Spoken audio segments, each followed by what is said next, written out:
What can be so confusing for us, especially when it comes to addiction, is we become attached to the pleasure of the addiction, but we also become attached to the pain of the addiction, the self-punishment of the addiction. And this is so counterintuitive with kind of our traditional understanding of go towards pleasure and avoid pain, but we can become attached to shame and guilt and feelings of self-loathing and depression. We can really become attached to the pain. It's our companion. Hey everyone, welcome back to Unhooked. I'm your host, Jeremy Lipkowitz. Today I'm sitting down with someone I really respect in the recovery space, and I'm happy to call him a friend, Jake Kastleman. Jake is a coach and the founder of No More Desire, where he helps men not just quit porn, but actually lose the desire for it and build what he calls a true recovery lifestyle. In this conversation, we dig into the difference between simply staying sober from porn and actually living in recovery. Jake breaks down his 4 pillars of healing. And we also get into perfectionism, the high achiever mindset, and why just trying to stay in control will never create the kind of life you actually want. If you are on this journey and you want more support, community, and coaching around this work, you can learn more about my program, Unhooked Academy, by heading over to unhookedacademy.com. Enrollment for the program is currently closed, but the next round opens soon and spots are limited, so jump on the waitlist today. All right, let's get into it. Here is my conversation with Jake Kastleman. All right, ladies and gentlemen, welcome back to another episode of Unhooked. I'm your host, Jeremy Lipkowitz. Today with a friend of mine, I'm happy to say friend of mine, Jake Kastleman. Jake, welcome to the show. Thanks, Jeremy. It's awesome to be here, man. It's good to see you again. Yeah, likewise. I want to jump straight in. There's a lot of questions I have for you about your method, your background. But one thing, you emphasize a lot that recovery is about losing the desire for porn and developing what you call a recovery mindset and a recovery lifestyle, not just white knuckling it and trying to abstain from the behavior. How do you explain that difference to men who are just starting out? So I think when I first started recovering from pornography, I was under this impression, which a lot of us can be under, which is, okay, if I can just get this porn problem under control, then all my problems will go away. It will lead to all the other suffering in my life being fixed. And I think that's true, that the addiction going away will help a lot in multiple areas, but it's more so that I need to work on the other problems in my life to improve those areas. And by bolstering myself and overcoming a lot of the protective kind of mechanisms that I have, or the things in my life that aren't bringing me joy, they're bringing me misery, a lot of the patterns that aren't serving me well, the isolation that I'm feeling in my life and relationships, the things from my nutrition to my exercise to what am I spending my time doing each day? All of these things are making me unhappy, and that unhappiness, this lack of fulfillment, this disconnection from myself, from others, that is all feeding my need that I feel for the addiction. And that really is how I state it to clients, is a part of you believes you need this. It truly feels that you need this. And if we can reduce the reasons for that need, eventually it can go away. You can no longer desire pornography, and instead you can desire real relationships, desire fulfillment, meaning, purpose, desire to do things that actually cause you long-lasting satisfaction. What would you say, because I imagine there are guys out there listening who are saying, what do you mean? Like, what are you talking about that I won't desire porn? Like, maybe I won't watch it, but to think that I won't desire it, like that it can just be such a foreign concept. So how do you explain how that's even possible, or what that really means on a kind of a physiological level, a felt sense level? What does it mean to no longer desire porn? Yeah, I agree with you. So there are 4 pillars in my program that I focus on. One is emotional, the other is neurological, biological, and relational. And I separate neurological and biological for specific reasons, and I'll get into that. But the emotional side is the side that's the most complex for so many of us. What we often don't understand is that my addiction to porn is not really a sexual problem, it's an emotional problem. It's an attachment that I have. In fact, I love what can be so confusing for us, especially when it comes to addiction, is we don't we become attached to the pleasure of the addiction, but we also become attached to the pain of the addiction, the self-punishment of the addiction. And this is so counterintuitive with kind of our traditional understanding of, go towards pleasure and avoid pain, but we can become attached to shame and guilt and feelings of self-loathing and depression. We can really become attached to the pain. It's our companion, Mm-hmm. right? There's actually a relationship with dopamine that occurs there in the pain. So most of us don't understand that, right? Which it's completely illogical. It doesn't function according to logic. It functions according to emotion, to the unconscious mind. And so if I can begin regulating emotion, and as you teach so well, Jeremy, self-awareness, right? Mindfulness, if I can start to get in touch with what I'm doing, why I'm doing it, understanding my emotions, and actually regulating really, really well by having inner dialogue, by understanding things like anger and being able to work through them effectively, by understanding what a craving serves in my life or what a part of my mind is trying to achieve through the addiction, and to begin to gain self-compassion and an acceptance for, okay, I actually understand why this is happening and I can address it and work through the layers and get to the underlying reasons of fears I'm going through, shame that I'm feeling, inadequacy in my life, or loss that I'm going through, sadness, right? Things that are often kind of stuffed in our unconscious until we take a little time to be still to get present with what we're going through. So the emotional regulation piece is fundamental.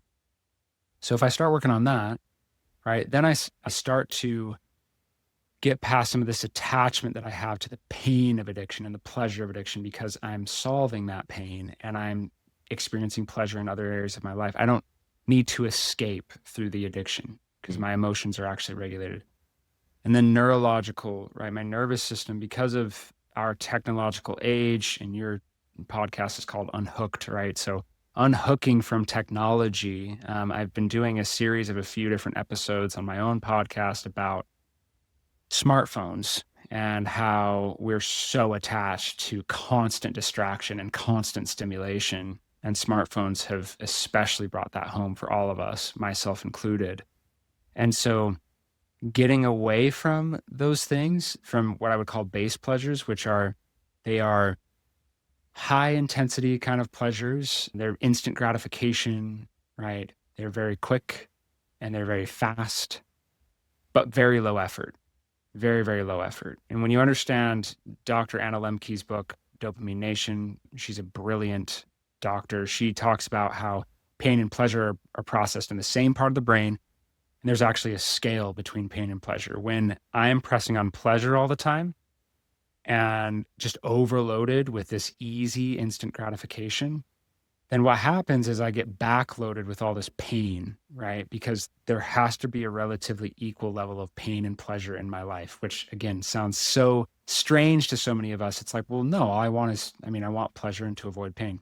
That's not really the way your dopaminergic system works.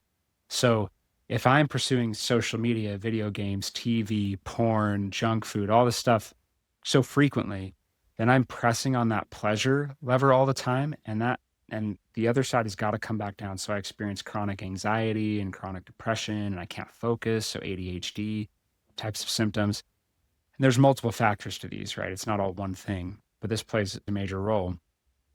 And so if I can get away from those and instead go to what many of us did much more naturally for most of the history of humanity, which is noble pleasures, things that require a relatively equal amount of effort and render a relatively equal amount of reward, right? It's a more mild reward. It's not so intense.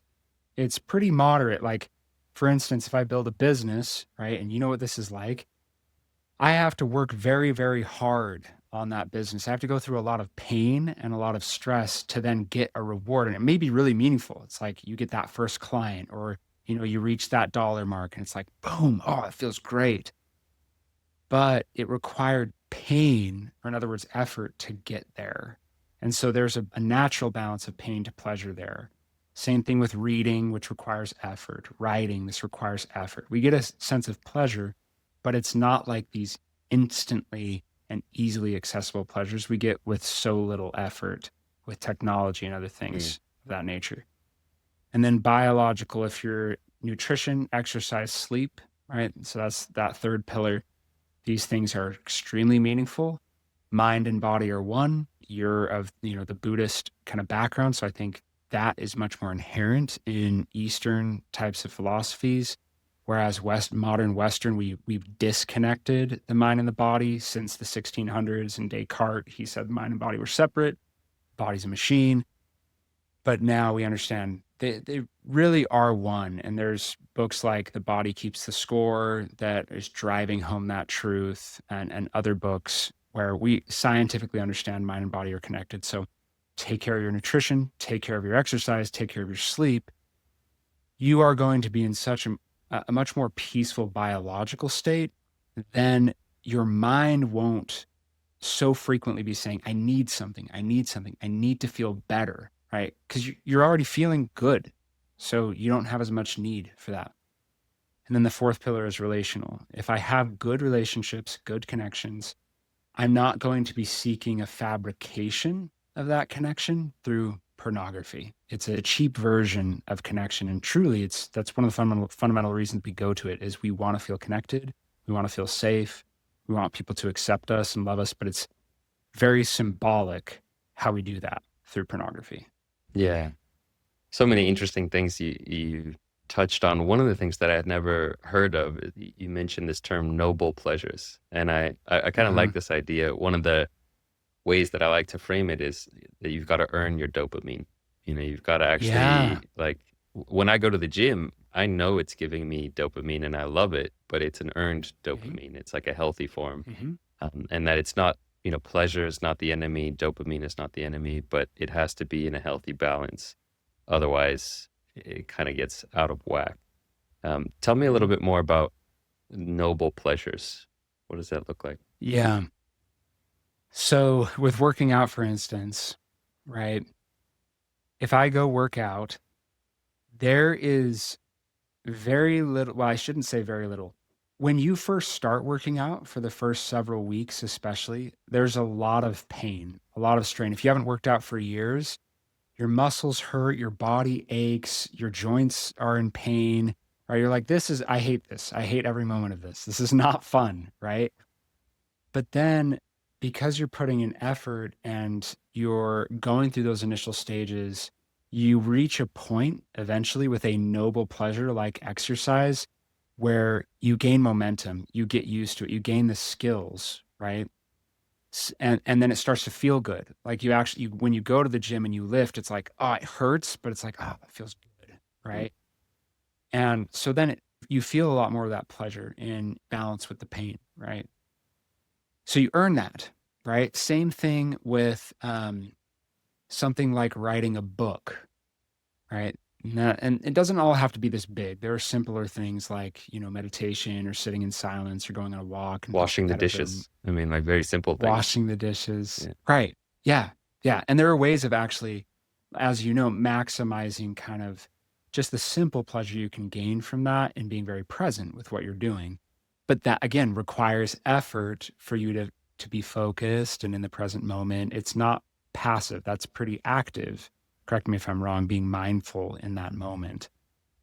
And so with writing a book, though, the initial strain of launching into that, you have to go through ideation. You have to start to structure the book. You have to look at, okay, what's the outline? What are the chapters? What are my ideas? How am I combining all this and bringing it together? There's a lot of strain.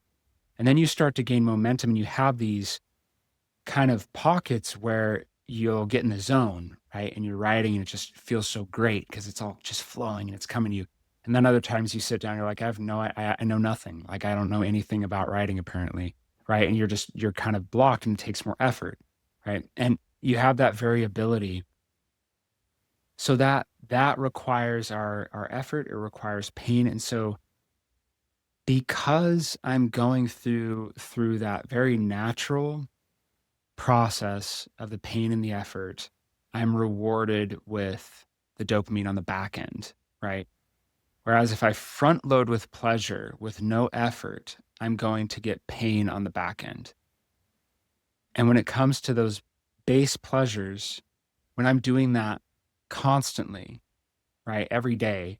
So if I'm spending 2 hours a day on social media, watching reels and all that, I'm getting dopamine spike after dopamine spike with each one of those reels. Then I develop chronic mental disorders, right? Where I am anxious all the time. I am depressed frequently, right? I can't focus because your brain is depleted of dopamine. You're damaging your receptors. Why does the brain work that way?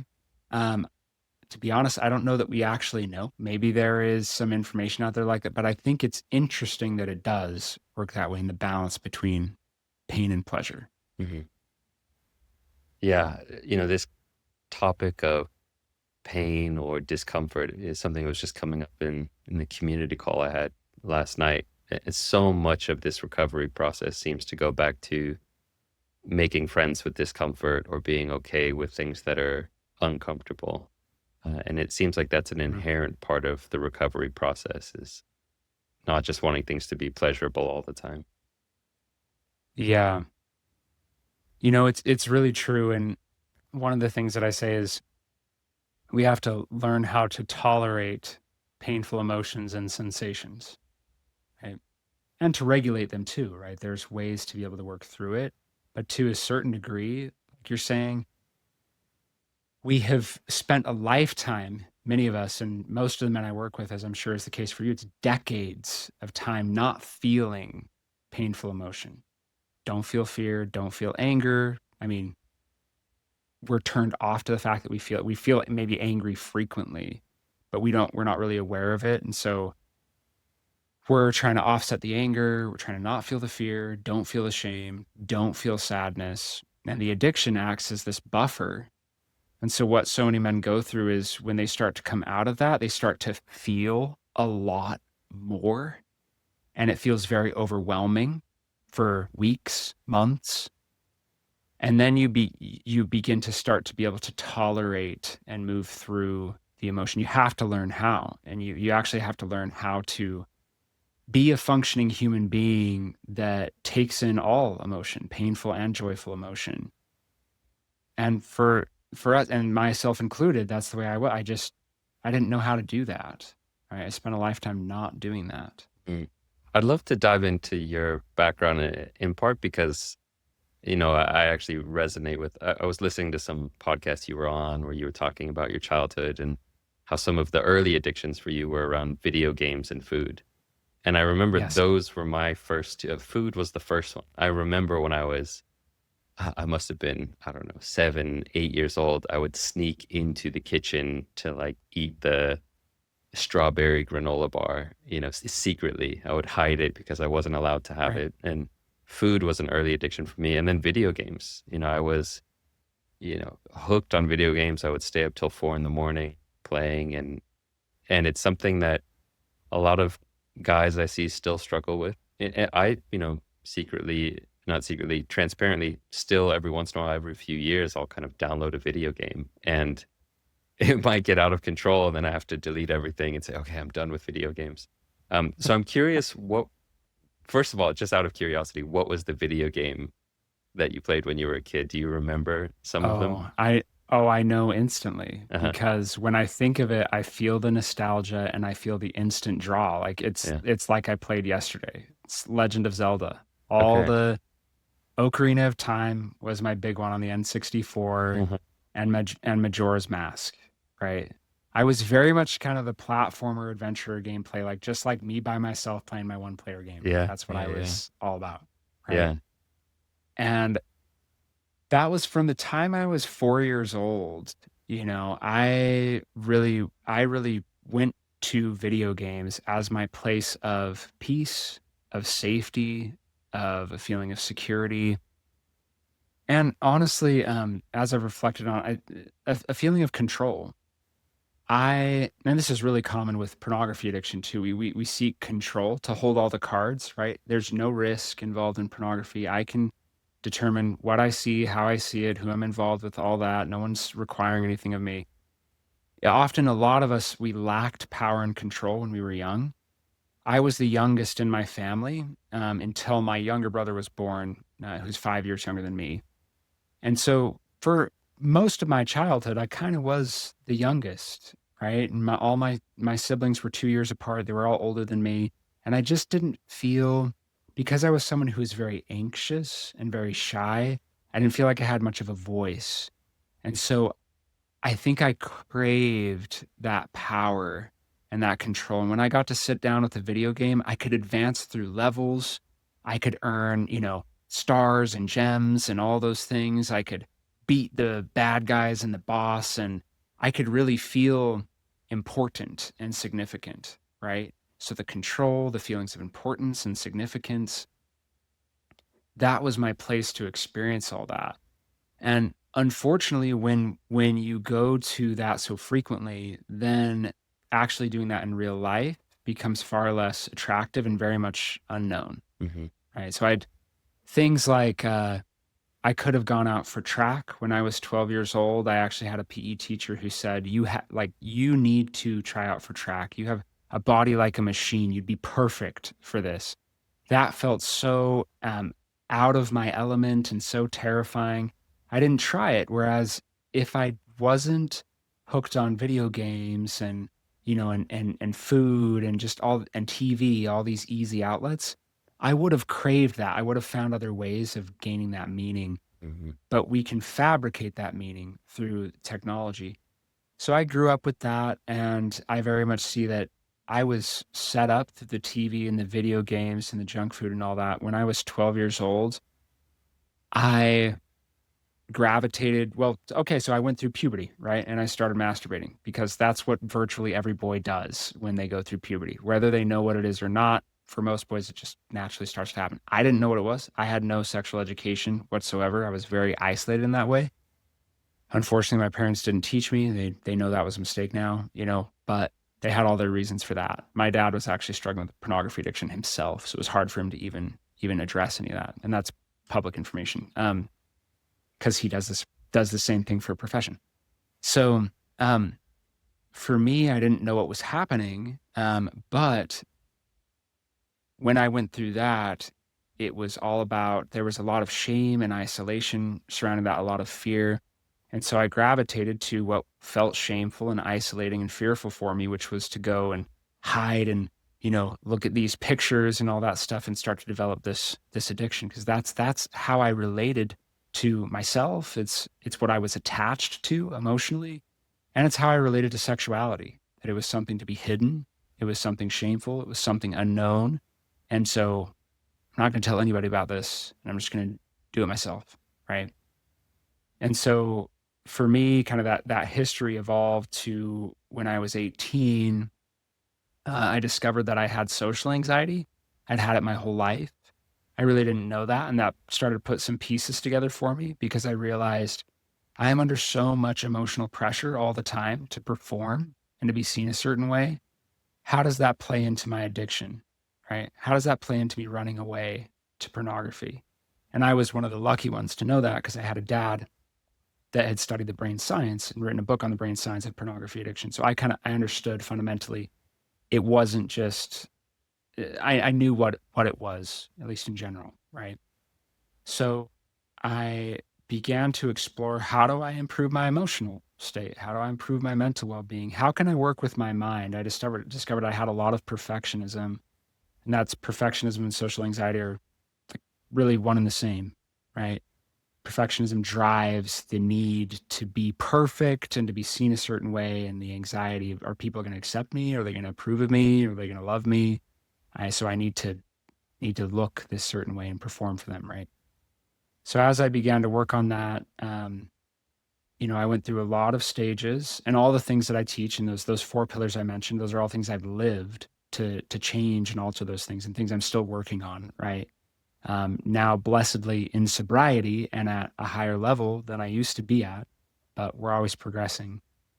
And so, about 7 years into sobriety, I had been functioning on the essentially being very disciplined about my daily routines, spirit, mind, and body, about triggers and boundaries, keeping my boundaries up, having my rules, getting out and getting social with people. Um, I was all about the positive mindset and using gratitude and constantly focusing on what positive emotions, positive emotions. It was a kind of an exhausting way of staying sober, but it was what I knew. And 7 years in, when I really hit this rock bottom where I discovered I still had an addictive mindset, I knew that something needed to change, and that's when I started to feel inspired. I need a new way of perceiving the world and perceiving myself, and that's where elements of acceptance and compassion and self-awareness began to emerge for me, because I could no longer keep up the constant grind of be positive, replace addictive Mm. thoughts, ignore, get away from them, don't face them. Yeah. It was exhausting. And that's Yeah. something I wanted to ask you about, getting back to this topic of, the recovery mindset and the recovery lifestyle that you talk about a lot. When you work with someone, what are some of the signs that someone is still in that just trying not to relapse mindset as opposed to living a recovery lifestyle? Like, what do you look for that might tell you this person is still in that, okay, I just got to not relapse mindset?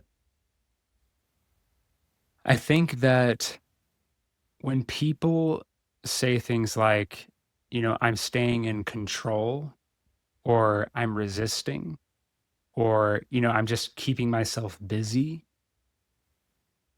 those words are really clear indications that a lot of people use, that shows me you're not quite there. Like you're working on it and you're trying, but you're still approaching it in a way that is not going to function well long term. You might stay sober, but you're not going to be very happy Mm. while you're sober. It's going to be really tiring. Yeah, I love it. Yeah. There's such a big difference. If there's one thing people can really take away, there's such a big difference between sobriety and recovery. Like, you can be Mm. sober, you can not act out, but you might still be miserable if you're not actually practicing what you call a recovery lifestyle, a recovery mindset. Yeah. And for me, at the very center of my model, I mentioned the four pillars, but I'm also, I have the spiritual base that underlies all that. And I know you're this in the secular realm, but it's really at the core of that spiritual base is self-awareness. Self-awareness, because if I do not approach my life from a place of self-awareness, you're you're done. It's whatever you're doing is not going to work. That has to be at the core of what you're doing. And again, fundamentally, I that's about emotion, so much, because it's emotion is the greatest challenge that we face as human beings. Mm. I I think, I mean, I'd love if you can disagree with that, but I don't think that there's anything that we face that's more difficult than emotion.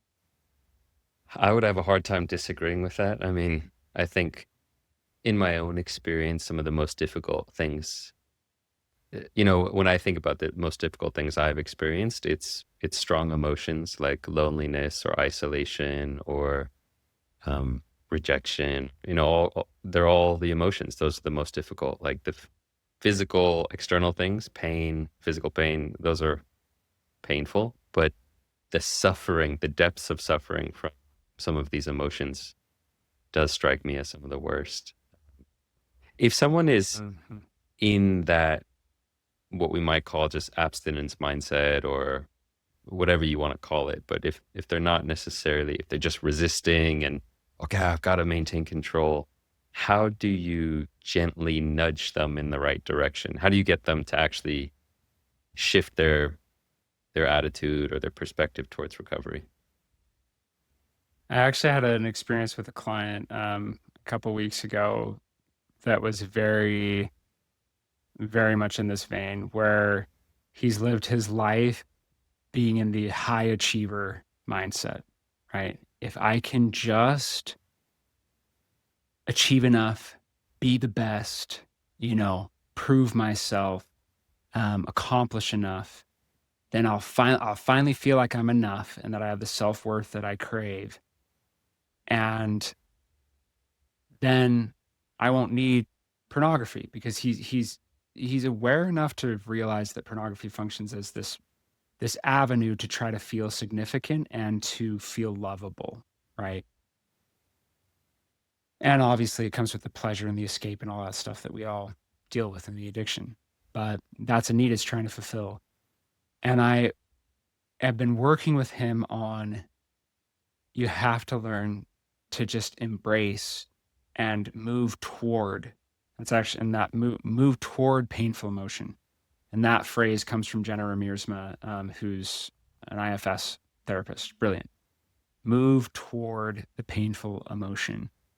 And that for him has been so counterintuitive. He's like, what do you even mean? Why would I do that? That you want me to focus on the negative things in my life and like give space to these bad thoughts, right? And notice the languaging, right? Bad thoughts, negative feelings. This is how we term painful emotions. And I'm very deliberate about that. I don't say positive and negative emotions. I've trained myself to say painful and joyful emotions. And I make that very clear because they're both equally valuable. They're equally important because painful emotions can teach you some amazing things, but only if I'm willing to be present with them and move toward them. So it sounds too simple to work, but when people begin to just practice it and give it time, because the first time you try it, you might be like, this is miserable and horrible. I don't ever want to do this again, right? But to sit down and, okay, I feel anger right now. I'm going to actually turn my full, complete attention toward that angry part of me. And I'm going to say, come on in. I'm welcoming you in. Can you sit down with me? I'd love to just feel. And feel with the angry part of you. What does it say? Right? I'm pissed off at this and that person because they're treating me poorly and I'm tired of not being valued. And, I can't stand the way I'm treated at work. And, I want to be out of here and I want to quit. I don't want to do this anymore. Right? Or things in my relationship, whatever it might be. Voice those messages. What does that part of you say? Not to vent, because I think this is where we easily get it wrong. And there's a very clear distinction, but it's very nuanced. It is not to vent the emotion, it is to witness the emotion. Witness it and welcome it in. Self empathize. Just this strange concept, I think, to a lot of us, because we don't think of the mind in parts. When we start to think of it in like little subparts, little individuals that I'm actually kind of having an inner dialogue with and seeking to understand, that has helped me so much to be able to interact with my mind in a way that's compassionate and effective. So witness it. This is a part of me. It's not who I am. It's emotion, right? It's there. It has a message. It feels it's very important. Come on in. I'm welcoming you in and I'm going to empathize with you. I'm going to feel what you feel and I'm going to listen to your messages, right? So knowing it's not true, it's not reality, but it is an emotional force and I need to give it room to feel it and be with it. And when I can just do that, and there's deeper levels we can go into, right? Which is what I do with the rail method I start with anger and then I get to deeper levels of fear and shame and grief and all that. But if I can just do that with something like anger or with a craving and just welcome the part and say, what are you saying right now? What's your message right now? What are you feeling right now? And breathe into it, be with it. It's interesting how sometimes, not all the time, but sometimes that very intense emotion will actually fade, right? Within a couple of minutes, and then it's gone just because I've given it space. Or at least it will decrease in intensity simply by me bringing my full focus and attention to it. It's paradoxical. It's the exact opposite of what my mind says I should do. I need to do the opposite of what it says I should do. I remember reading this story or this parable from a Buddhist teacher. I think it was Pema Chodron, but talking about these strong emotions and how to work with them. And she gave the metaphor that these strong emotions are like bulls, these bulls that are tied up. And if you put a bull in a tiny cage, it's going to resist. It's going to be banging left and right, and smashing against the cage trying to get out. But if you give that bull a wide open pasture, it might kick around for a couple seconds, but if it has this wide open pasture, it's gonna mellow out because it has so much space. It doesn't feel that confinement. And I think emotions can be it's quite similar. Once you give them space and allow them to be there, they mellow out. But it's the resistance that creates so much agitation in the mind. And something I've been practicing as well, Jeremy, that's been interesting for me is to actually do this with physical pain as well. And I'm blessed enough to be someone who doesn't deal with chronic physical pain, so I can't speak to that. But for the rest of us who it's not chronic, but it's just when I'm at the gym, right, practicing actually bringing my full, complete attention to the muscle and to the pain I'm feeling there. Because we think, oh, I'll distract myself. I don't think about it. I don't want to, right? But actually practicing bringing my full attention to it and fully feeling it and actually expressing, like speaking to my body like it's another person and being like, hey, man, you're doing great. I'm here for you. Like, keep it up. I feel this pain with you. Like, I'm in this pain with you right now. You're doing a good job. This is, it sounds like, it sounds kind of funny in ways, but it's been really helpful for me. Yeah. Yeah. Well, it's interesting you mentioned chronic pain. Are you familiar with John Kabat-Zinn and mindfulness-based stress reduction? So No. one of the reasons that mindfulness is so huge in Western society right now is because of this guy, John Kabat-Zinn, who helped usher it into the medical system back in the 1970s. And just to make a long story short, essentially he was working in medical systems, and they were trying to help people with chronic pain. And they realized that all these medications and medicines just weren't working for people with chronic pain. And so this guy, Mm. John Kabat-Zinn, who had been practicing mindfulness, introduced mindfulness as a possible solution and said, what if we give them tools of mindfulness and self-compassion? And they realized that this mindfulness-based approach was actually more effective than any treatment that they had to that time. And so Wow. then they developed this program called mindfulness-based stress reduction, and that's what really helped bring mindfulness into kind of the secular Western culture. So the Wow. origins of mindfulness in the West really come from treating chronic pain because it was more effective than anything else. And the core of that practice was making space for the pain, like learning how to accept it, breathe with it, not try to push it away. And that's the core I had foundation no, of yeah, mindfulness in general. I had no idea. That is very, very cool. Yeah. That's very cool. Yeah, Let's talk about shame, because this is a big topic in this recovery process. How did shame show up in your own journey when you were dealing with your addiction? so it's so one of the things that one of the memories that comes to me when you say that, Jeremy, is I think I was 19 and I'm working out at the gym. I'm listening to an audiobook. I was listening to Daring Greatly by Brene Brown. If people don't know Brene Brown, they should check her out. She's amazing. She's kind of a big deal. So listening to that book, I remember distinctly her saying, everyone deals with shame. Everybody. And just right then I was like, everybody? But I know that there's people who are really confident and really happy, and I bet they don't deal with shame, right? That's what I thought. She says, everybody deals with shame. And she said, in fact, if you are someone who thinks that you don't deal with shame, you're probably somebody who deals with the most shame of anybody. She doesn't state it that way. It's less direct, but she kind of states it in like a third person or second person kind of thing. And I remember thinking, well, that's not me, right? Because I was thinking, well, I don't really deal with that much shame. Like, I don't know what you're talking about. And she was the first person that I learned through her books and her YouTube content about shame and vulnerability. I mean, it's the most listened to TED Talk on psychology in existence, I believe. I believe it holds the record. It's over 20 million views or something at this point. It could be more. Um, Shame and vulnerability, that changed my life. I thought, I did not know about this. I did not know that other people felt these things. And it seems kind of backwards what I'm saying, because I thought I didn't deal with it, but I did deal with it. It's a little It's a confusing, confusing, right? I But mean, I get that's, it. It's a yeah, confusing, like you kind of feel it, but you also are in denial. So yeah, it makes sense. yes. And so I learned about perfectionism, and perfectionism fundamentally, she explained, is it's just shame on steroids, right? I am not good enough. Therefore, and when we understand it through an IFS perspective, I must do everything perfect. If I do everything perfect, and perfect is a subjective term, but to this excellent extent, I got to do everything to this excellent extent, then I will never feel shame, right? Then I will never feel like I'm not good enough because I'm meeting all these bars.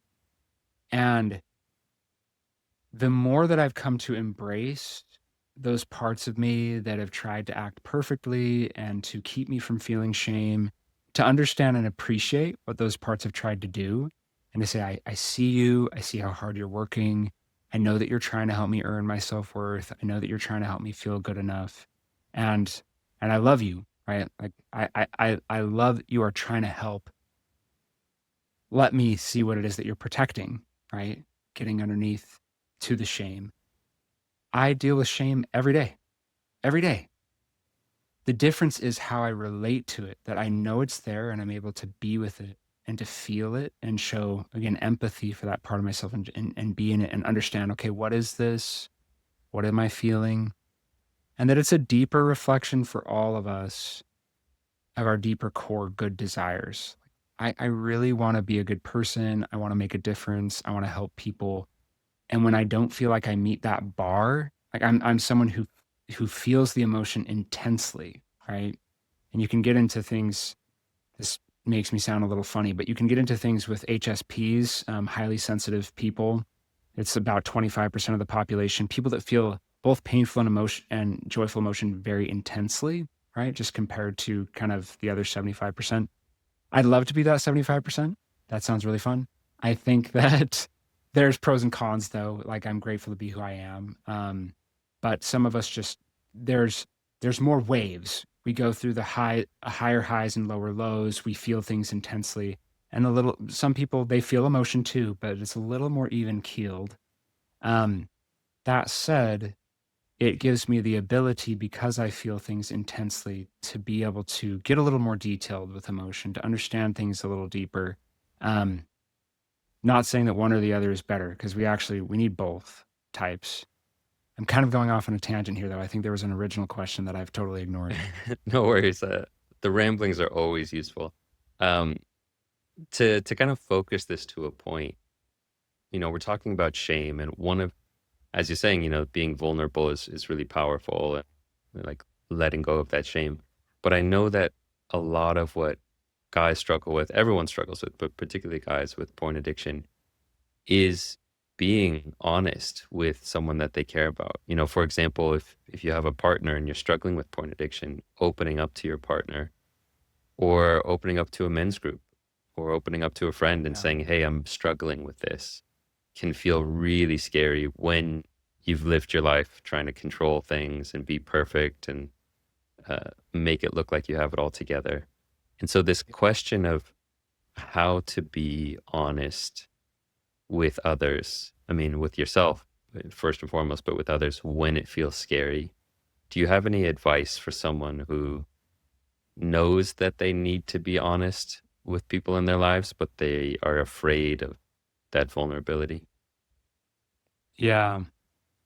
So one of the main things that comes to me is Drew Boa, one of my colleagues and also one of my friends, awesome guy. He explained vulnerability is different than transparency. Mm, I'd never heard anybody put it this way before. Being transparent is not being vulnerable. And for people who don't know vulnerability, in order to connect, to feel a deep emotional connection with someone, I have to be vulnerable to them. And the root word, if we go to the Latin root, vulnerus, I believe I'm saying that correctly, is is wound. Right. So in order to be close to someone, I must be woundable. There is this, and Brene Brown explains it the same way. There's kind of this jumping off, like I'm teetering over this cliff. I'm like, okay, like I'm gonna jump, and like I hope there's like a floor below me. when I open up to someone and I say, here's something that I struggle with. It's hard for me. Um, I'm opening myself to the possibility that that person could take that and judge me. They could take that and kind of be nonchalant, like, oh, no big deal. Like, that's not a big deal. Or they could take it and try to fix it, right? Well, why don't you just do this with it, right? Why don't you just think more this way? All these kinds of protective things that we use, that we can use in relationships to keep from feeling someone's pain with them, right? And I think there's also there's a delicate balance with this too, because to be vulnerable, I also need to be cognizant and wise about who I share my vulnerable emotions with. Don't share it with somebody that you can't trust that vulnerable emotion with. Share it with someone who's earned the right to be in that vulnerable space with you, right? And share it with somebody who you've kind of reached that point with. And it's layer by layer, right? You're always reaching deeper levels of vulnerability. And some of us are more open than others. It depends on kind of your comfort level too, right? Is there something you're willing to say that you don't mind whether someone accepts or not? You're just being open. There's that point too. But learning to kind of open ourselves up to being wounded, knowing it does feel uncomfortable, knowing there is risk involved, being picky about who I kind of share things with, right? Um, and knowing that without that, if I'm not willing to share my suffering, my weaknesses, my pain, I can't get close with somebody. And if I'm not willing to take in what they say and just be present with them to hear about their suffering or their pain, then there's no close relationship to be built. Um, I can only get so close with someone by sharing all the happy stuff. I have to share the pain too, because it's universal. We all experience pain. We all know what it's like. Um, I have to be willing to go there. Yeah. Yeah. So find a safe space, find people who have earned that right. That's maybe the first step, like a stepping stone. Yeah. I think it's good to find those communities. For me, my community where I really connect is with guys in addiction recovery. Like that is where I've gained so many of my friends is, through I have a 12 step group that I go to. Like I've gone there for a few years. I teach a lot of things that go outside the 12-step realm, but I still recognize the value in it and the power in so many of the principles. And so I love to go there and spend time with the people and, do our shares and all that. It's meaningful. And I have friends I've had for years from that. Um, and then I have another community that I connect with as well in the addiction recovery space. That's where I can find that brotherhood, Hmm. right? Or the one I go to has girls and guys. So brotherhood, siblinghood, if you will. But yeah, finding those spaces, and I think that I go to church as well, right? That can be a good place to connect. Just finding those an organized space, whether that be church or a community group or a club, but an addiction group, whatever it is, it can be hard to connect and actually find those opportunities without something that's, scheduled, regular, a community to be a part of. I think that helps a lot. Yeah. Yeah. Finding a place where you can put down the armor. Like for me, whenever I think of the word vulnerability, I always get this image of taking the armor off. And like you say, it's being woundable. It's like, okay, where can I take off the armor, take off the facade of needing to seem like I've got it all together, like I'm perfect, Mm. and actually let people know what's going on the inside, the parts of me that I'm ashamed of or afraid to speak out. And so, yeah, if you can find a place like that, I mean, these recovery groups, that's one of the most beneficial parts of them is that they're a safe space to talk about what you might be ashamed of. And there's a difference between two, like like smash and grab or floodlighting. Those are some terms I don't know if you've heard where I'm overly vulnerable. I'm smash and grab is like I reveal something that's Mm, so big with people that I shouldn't even be sharing that with, and it's like I'm trying to get attention for it. Being aware if I think I'm going to be vulnerable just to get attention, then just to call awareness to that and say, okay, part of me wants attention, but what's kind of my intention with sharing this? Is it to connect? mm. Is it to share something because I want to, kind of reach out, connect with someone, help them feel more comfortable sharing more of them with me? Or is it because I'm kind of looking for this validation, right? And I'm just like desperate for someone to see my pain and see how significant it is.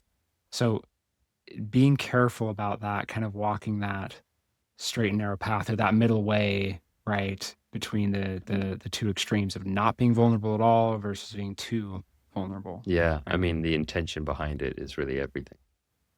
Yeah. Right intention, is that one of the eight on the Yeah. eightfold path? Yeah, Yeah, look at you, yeah, little Buddhist scholar over there. yeah. Well, notice that I wasn't even certain of myself when I said right intention. I was like, I think that's on there, Yeah, but yeah. fantastic. Well, last question for you. And speaking of, like finding safe people to talk to, if people are interested in learning more about your work or getting connected with you, where should they go to find out about that? Yeah, so go to nomordesire.com. I have a free workshop on there, a free ebook as well. You can find them on my homepage, links to those. Um, in addition, I would, for those who want to get a little more invested, I would highly recommend the Rail Method. If you go to courses on my website, that is a short course that teaches you how to work through cravings, how to work through painful emotions in a systematic way that's it's deep, it's broad, it's done wonders for my clients. And it's yeah, I can't say enough about the value there.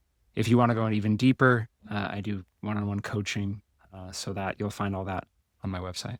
Fantastic. Well, it's been great to have you on the show. And yeah, just love the work that you're doing. Amazing. Like, I really feel a kindred connection with your approach to recovery. And I think you're doing great work out there. So thanks for the work that Well, you do. thanks. Yeah. Thanks, Jeremy. You as well, man. It's wonderful to connect, and I feel the same. So All right, folks, that's it for today. Thanks for tuning in to another episode of Unhooked. Catch you guys on the next episode.